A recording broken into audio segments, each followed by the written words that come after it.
Hey there, Seahawks, it's Miss Adams, and in this video, we're going to talk about transforming random variables. All right, adding or subtracting a number to each value in a random variable distribution is known as shifting.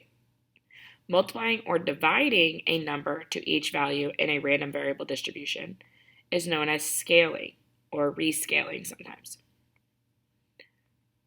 All right, so adding a constant. So I have x, which is a random variable, and its distribution looks like this curve below. Right? If I add a constant to every value, the same number, I'm going to add the same number to each thing. All right? So that's going to move my mean over k units. All right? So I just took my distribution and I shifted it.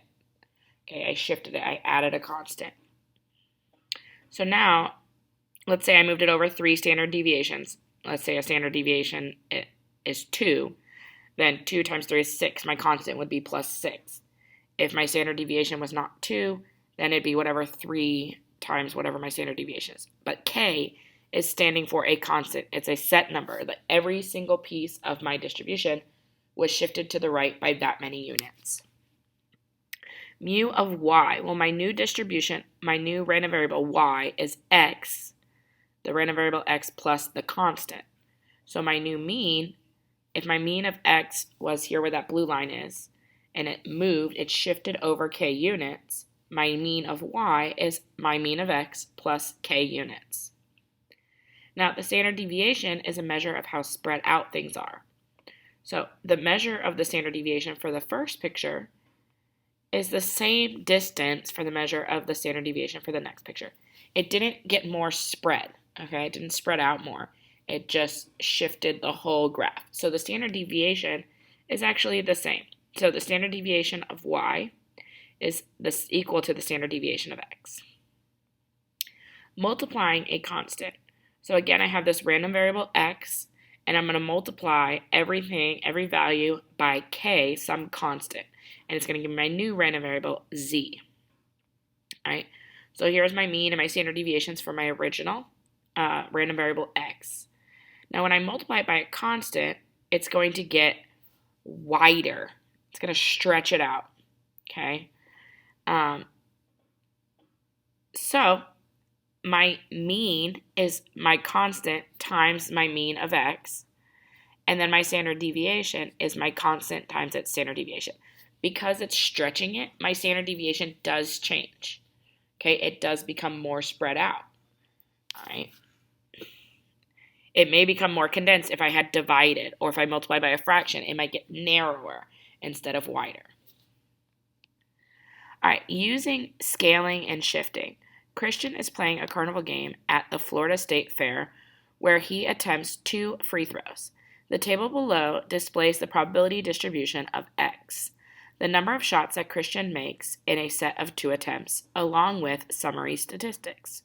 So I have my probability distribution of x, I have the mean of x, and I have the standard deviation of the random variable x. Again, x is the number of shots made.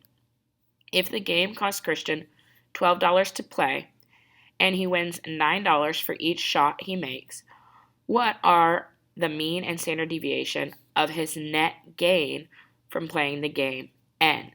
So we're going to let n equal the net gain. How much money will he actually walk away with after playing? All right. Well, the net gain, he's getting $9 per x, which is a shot that he makes, minus $12 that it costs to play the game. All right. So the mean of n, the mean for the net gain, is his original mean times 9 minus 12. So 9 times 1.2 minus 12, which is negative 1.2. So he's expected to lose $1.20. The standard deviation is just going to be 9 times that. I'm not going to worry about adding or subtracting because when you add or subtract, you're just shifting it. Okay, when you multiply, that's when you're changing it. You're stretching it. So my standard deviation is going to be multiplied by 9, but the minus 12 I don't have to worry about because it's not going to make it any more spread out. So it's going to be 9 times 0.66, which is 5.94. All right. Now, I could make another probability distribution with n, where n again is the net gain for the number of shots made. So if he doesn't make any shots, he loses $12, so he's negative 12. The probability of that happening is the same as the probability of him not making any shots, which is 0.14. If he makes one shot, he's going to pay $12 for the game, but he's going to get $9 back. So he's at negative 3. And that probability is 0.052.